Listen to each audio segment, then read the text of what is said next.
KTNF AM 950, the progressive voice of Minnesota.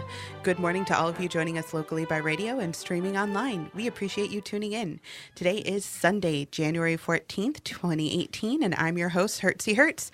I'm here to talk with Maddie Love and Daniel Hansen for a hopefully recurring segment where we'll dive deep into a denomination or religion, looking at where and when it was founded, and what happened after that. Today, we'll be looking into the Seventh Day Adventists. Yay. This is an open conversation, and we welcome and encourage listener interaction with your phone calls to 952-946-6205, your emails to radio@mnatheist.org, or tweet us at @atheisttalk. The phone number is only available when we are live, but you can always email or tweet us when you're live or listening to the podcast. Maddie, Dan, welcome to Atheist Talk and good morning. Welcome. Thanks. All right. So, Dan, you have done the research for this. I have. I was also raised a Seventh Day Adventist, third generation. My dad was a deacon. My mom was a deaconess. So I have a fair amount of background with this. Okay. All right. Awesome. So let's get started with the beginning of the Seventh Day Adventists. Yeah, so first a couple things. A lot of people have maybe heard of Seventh Day Adventists, but they get confused with, say, the Church of Latter-day Saints, the Mormons, or some of these other groups, and they're not the same. They actually came out of sort of the same time period and some of the same things that were happening, but they are a distinctive group. So what do you know about the Seventh Day Adventists in general, either of you?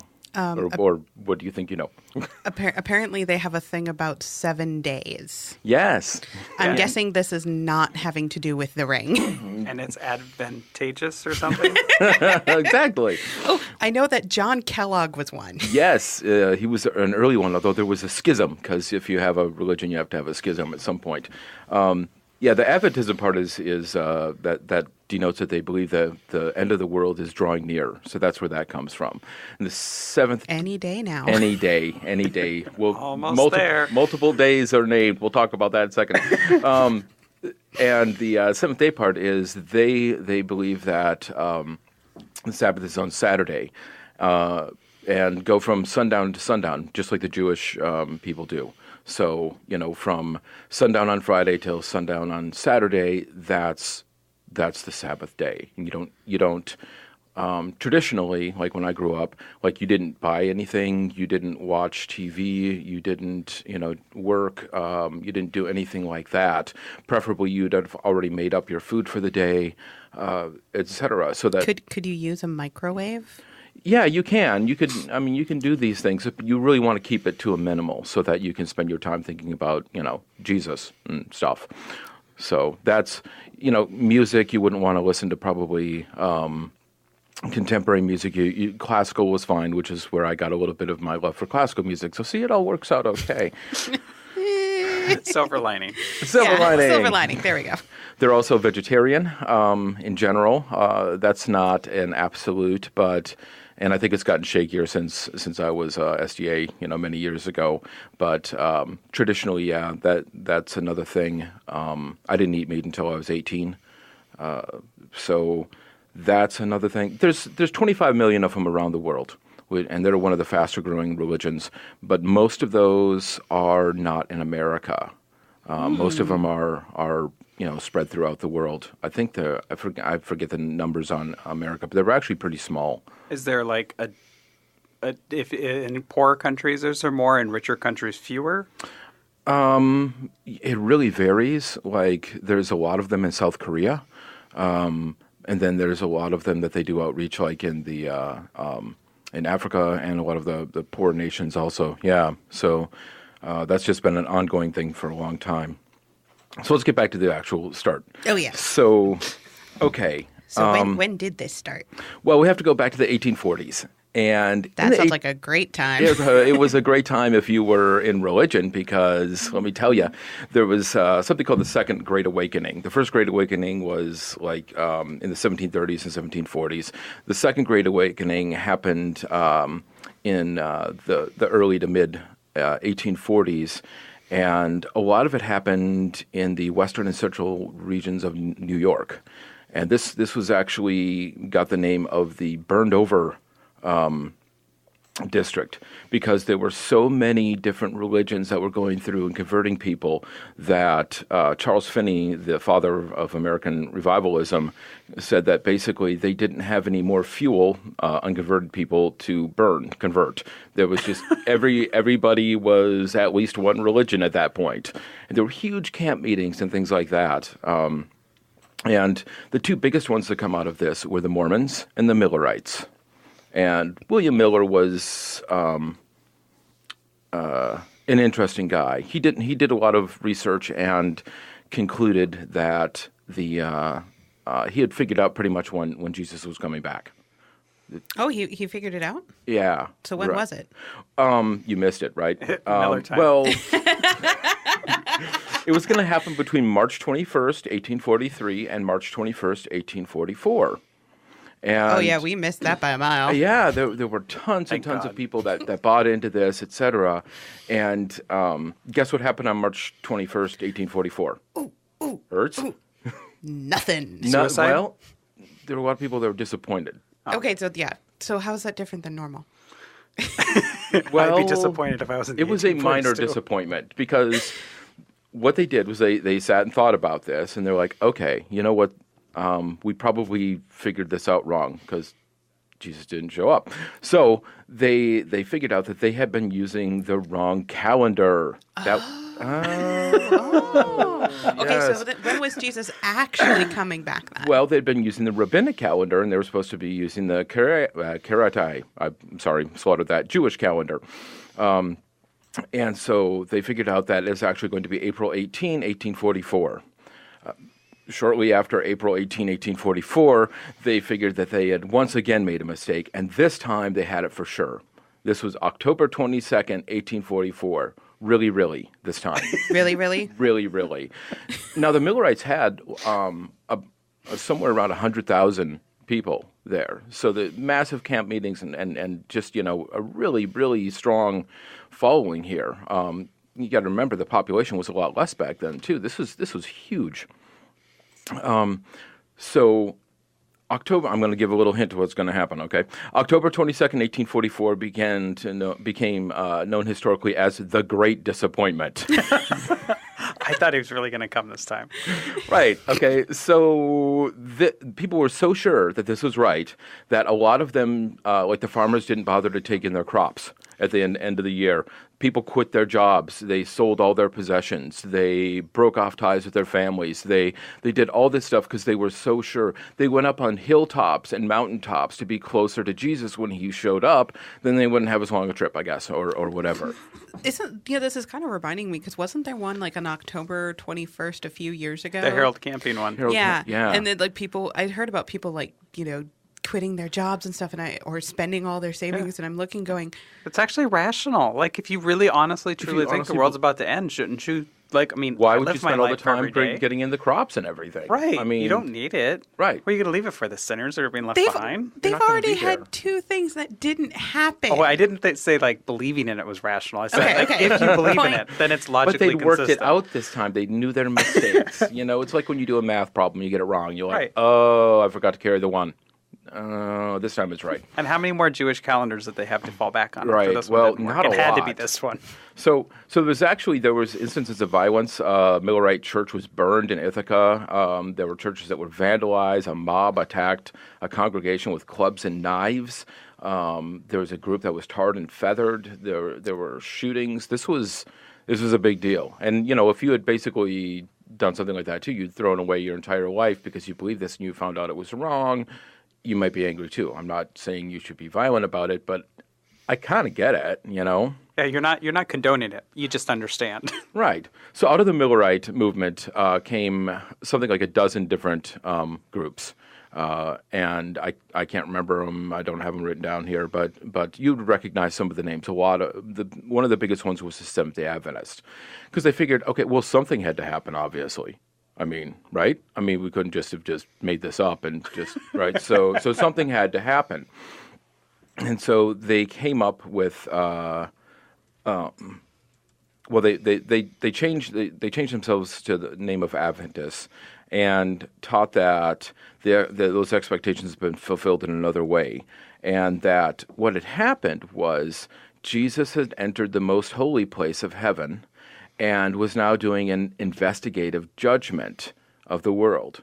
So he was there with all the angels, and he was showing that all the people were bad, and so that's why, we had to do all this.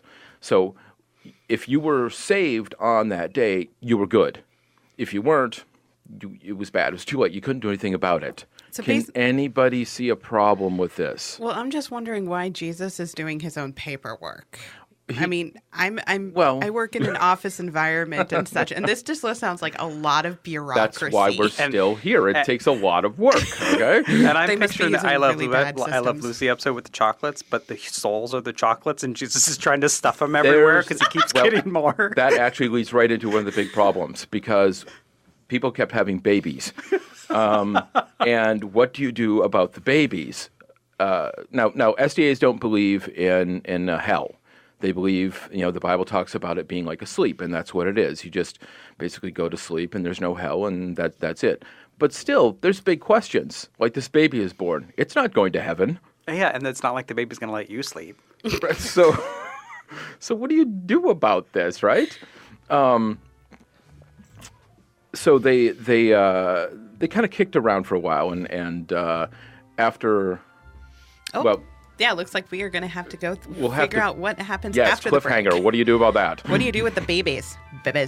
Please stay with us through the break, and we'll be returning to Atheist Talk with our guests, Maddie Love and Daniel Hansen. I'm Hertzie Hertz, and you're listening to KTNF, the progressive voice of Minnesota.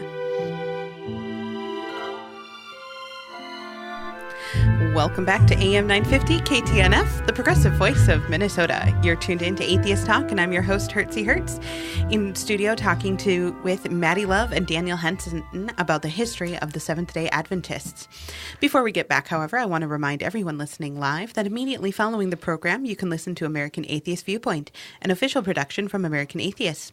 Please note you can always catch American Atheist Viewpoints by subscribing to the podcast version in iTunes, Google Play, Stitcher, or the podcast player of your choice. As for the here and now, if you'd like to get involved in the conversation with Maddie and Dan, this morning you can call us at 952-946-6205, email us at radio at mnatheist.org, or tweet us at Atheist Talk. With this wonderful information out of the way, Maddie, Dan, you left us with a cliffhanger. Right. What happened to the babies? Well, the Adventist movement kicked around for about 20 years after that, and they're trying to figure out what to do. Well, I was going to say, right now it's the Miller movement, right? Right. It's the Millerites, right. And Ellen White, who we're going to get into a little bit more here, was one of the founders. The main supporters and founders of this were James White, Ellen G. White, and Joseph Bates. Ellen White... Is there any relationship to Norman Bates? I don't know. Probably not. And also John Kellogg from the Kellogg Sanitarium was also an early and strong supporter. He was, if you know about him, he's a very interesting person. He developed with his brother, I think. I'm going to check on that. But Kellogg cornflakes has to make them really bland and boring to suppress your sexual urges, because if you eat boring food, then you don't want to have sex, apparently. So he was a serial member. Sure, yeah. I might have had to stretch for that one. Yeah, a little bit. And so John Kellogg got later in, I think, 1906 or 1907, there was a schism, and he split off from the church, but still adopted a lot of their practices. He just wasn't a direct follower. You mentioned Ellen White. Right. Ellen White is basically the prophetess of the SDA Church, which, there's not a lot of prophetesses in American history, so that's an interesting fact.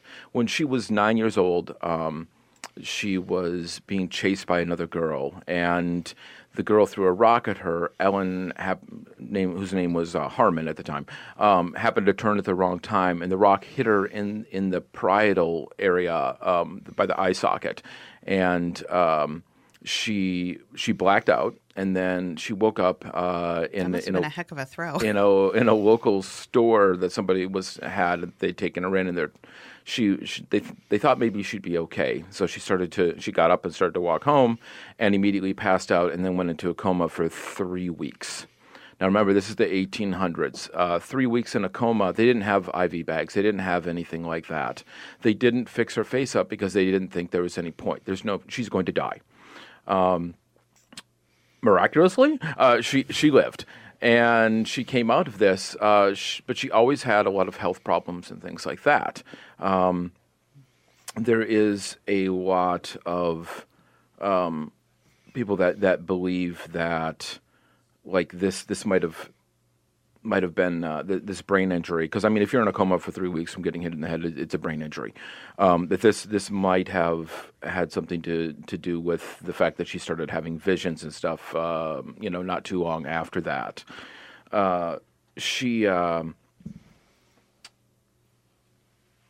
Her first visions came after she hooked into the Millerites when she was like 14 years old. She'd gone to a bunch of the camp meetings and things like that, and she started having all these visions, and her visions were very childlike, kind of like what you would expect if a child was making something up. She saw heaven, and the streets were made of real gold, and everybody wore crowns, and things like this. It's Why like, well, is it always gold? It's like I don't know that I would want streets made of gold, and wearing crowns sounds awkward and weird, and yeah, tiaras maybe. Right? Okay. I mean, at least hold your hair back. Sure. True. So it's like it's like it would have been more impressive if she started having visions that were maybe not quite as childlike, but and streets made of gold would not be durable at all. Gold is pretty malleable, and maybe it's gold plated, but there's like real asphalt or something underneath. Yeah, but that's gonna flake off really fast. Well, I'm just thinking, like, in heaven, you'd think they'd have a substance that was like pretty, useful, but at the same time durable. Things don't wear out in heaven. You're always comfy. So yeah, well, on walking on gold streets, sure, apparently. Sure. So the SDA Church was officially established in Battle Creek, Michigan, on May 21, 1863, and there were about 3,500 original members. So decent size church. Ellen White had visions throughout her time, and an SDA Church is based on this idea that.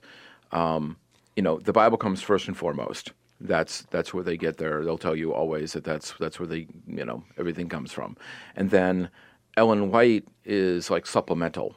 So if you have any questions or anything, you can go back to her writings, because she wrote a lot, tons of books. The Great Controversy is the most well-known and most popular, and that's the one that they'll still be happy to give you for free or leave on your door or annoy you with.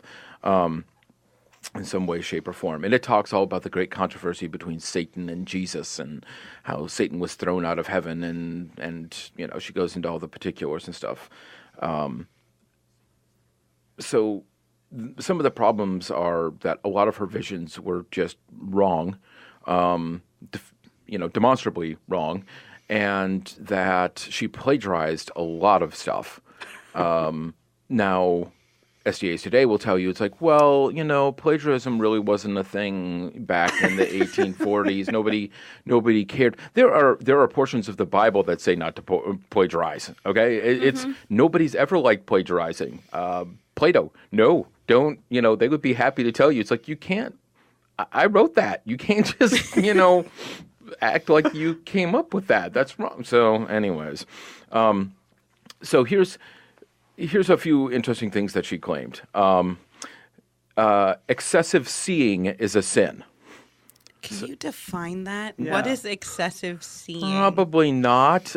This comes from Counsels on Diet and Foods from 1880. Excessive indulgence in eating, drinking, sleeping, or seeing is a sin. Like too much prophesying, maybe?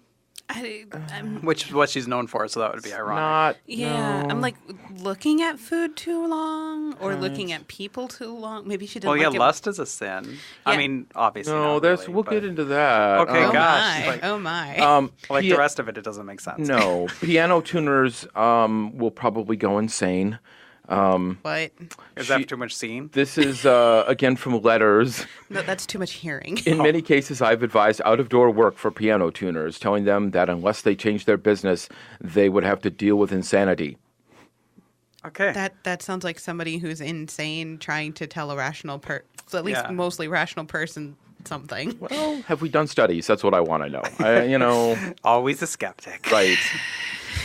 Tea and coffee drinking loosens your tongue. That's actually true. I am looking at the thing of tea next to Dan. Yay! That's why I'm talking.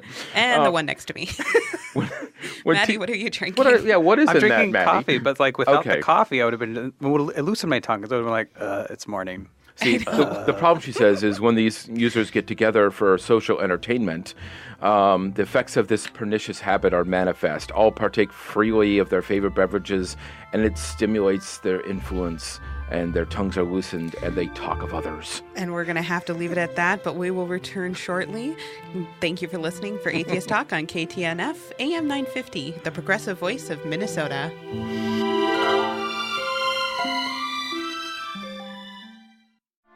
Thank you for tuning in to Atheist Talk on AM 950 KTNF. I'm your host, Hertzie, and we are having what I would classify as a hilarious conversation with Maddie and Dan, speaking about the Seventh Day Adventists.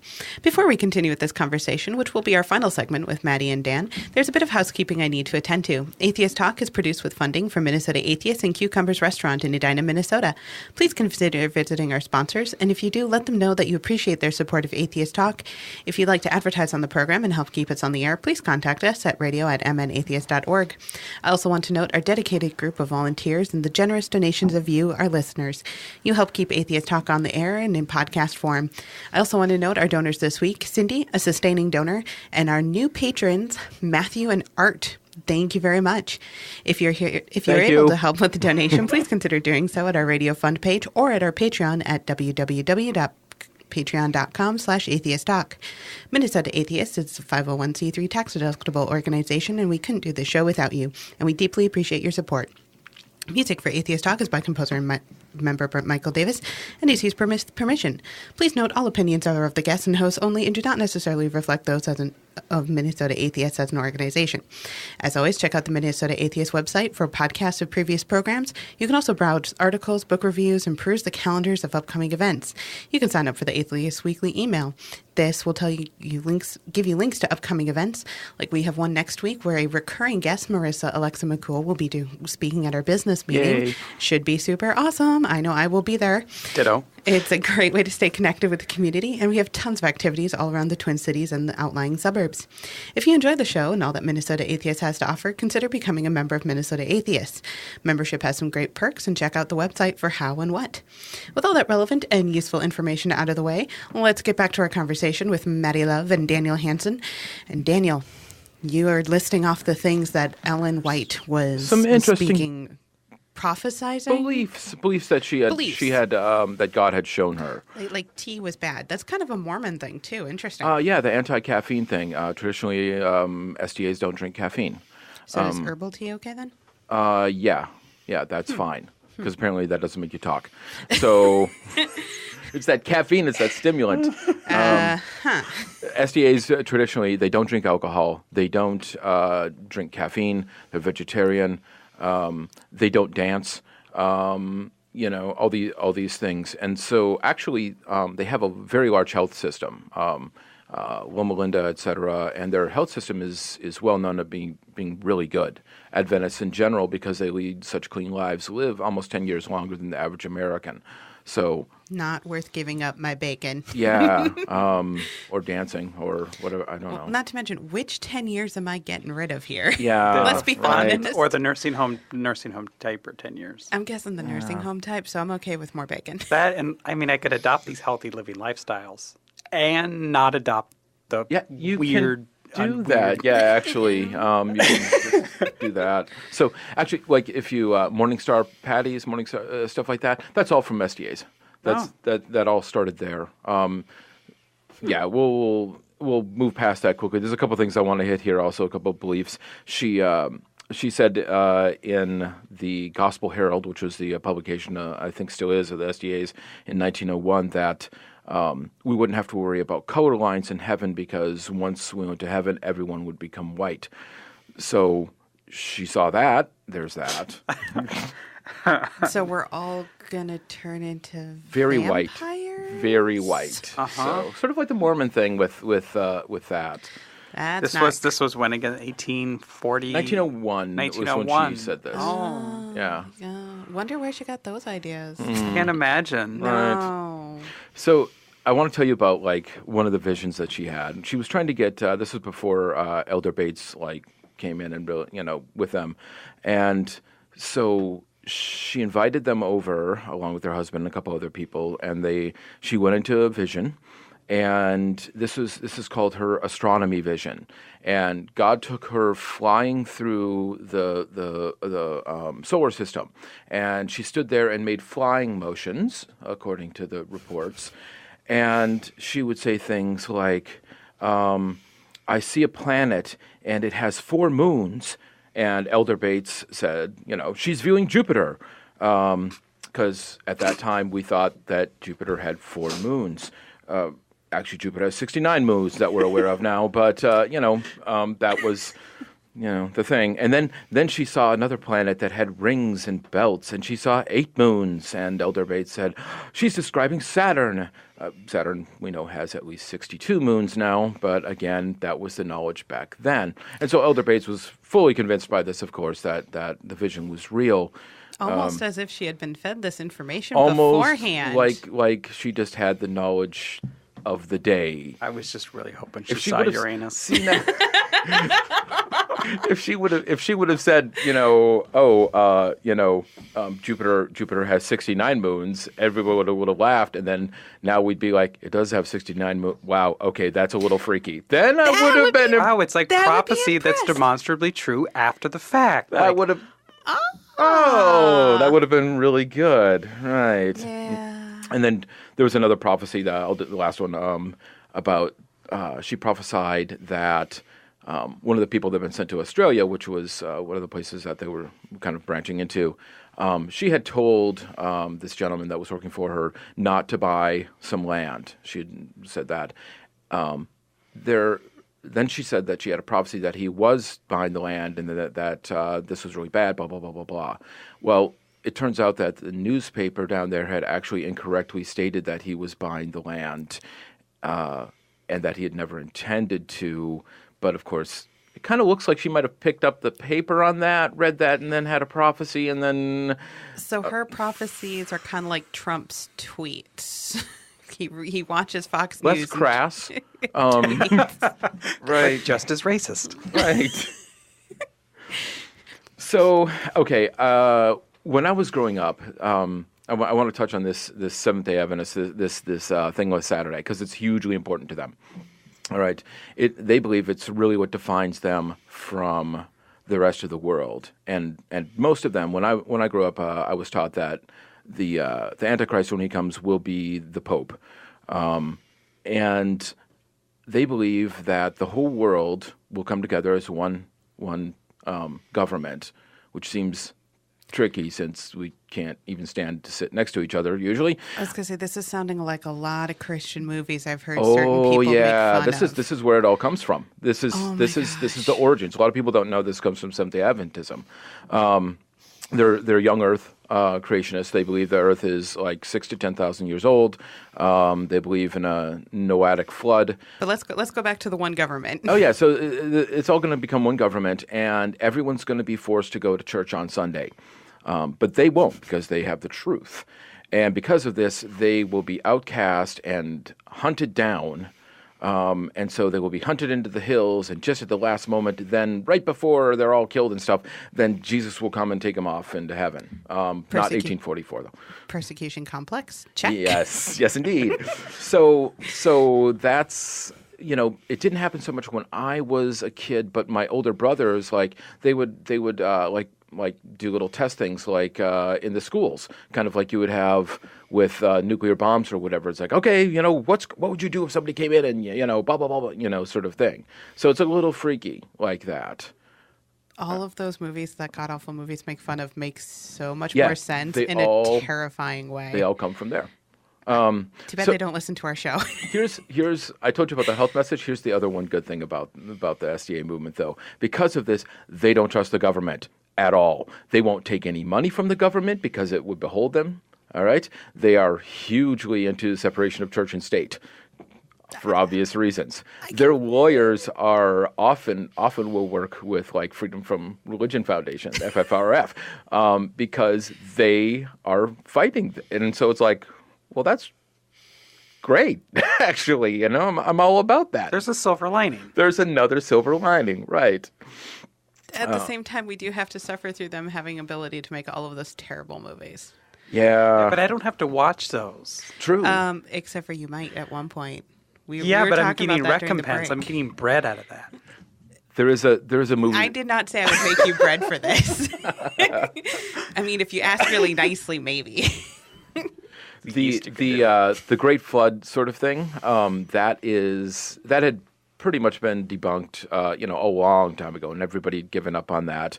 And one of the main things that brought that back was somebody named George McCready Price, who was an SDA and I think knew Ellen White. I'm not positive, or came out right after that.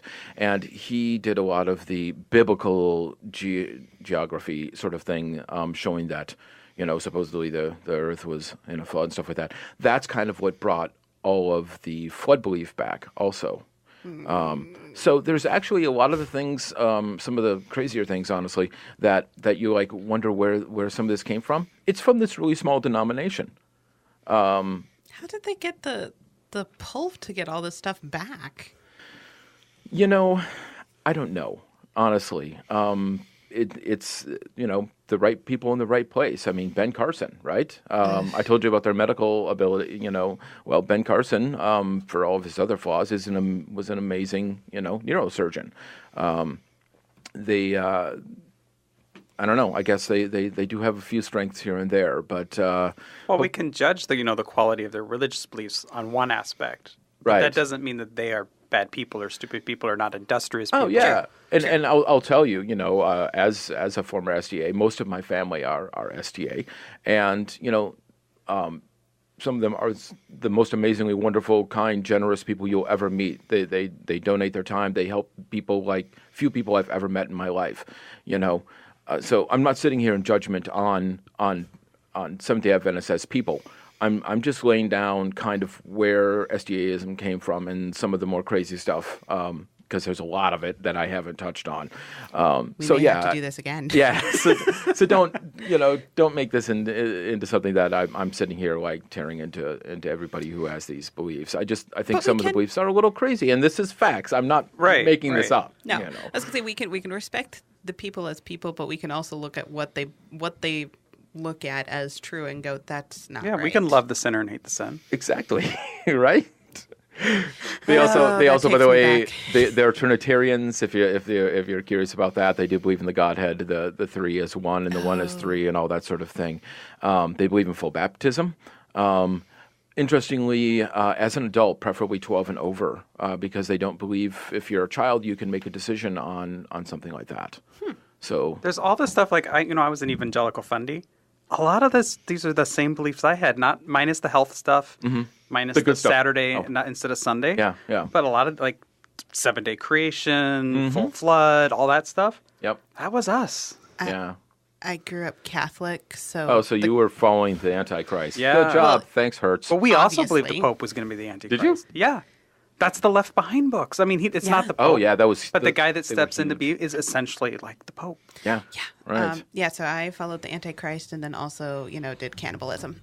We'll talk about that one day, maybe. Right. Maybe I'll take a crack at the Catholics. Do you still have a taste for that? Miss that flesh?